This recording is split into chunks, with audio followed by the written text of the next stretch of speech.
மாதாடு பாகத்தன் உத்தர கோசமங்கை தாதாடு கொன்றை சடையானடியாருள் கோதாட்டினாயேனை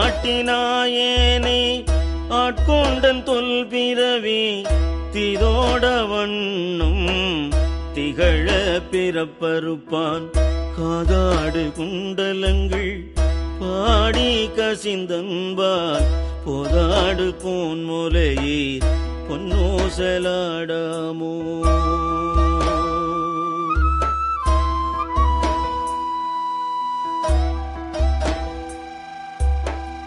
உன்னற்கரிய திரு உத்தர கோசமங்கை மன்னி பொலிந்திருந்த மாமரையோன் தன் புகழே பண்ணி பணிந்திரைஞ்ச பாவங்கள் பற்றறுப்பான் அன்னத்தின் மேலேறி ஆடும் மணிமயில் போல் என்னத்தன் என்னையும் ஆட்கொண்டான் எழில்பாடி பொன்னொத்த பூன்முலையே பொன்னூசலாடாமோ.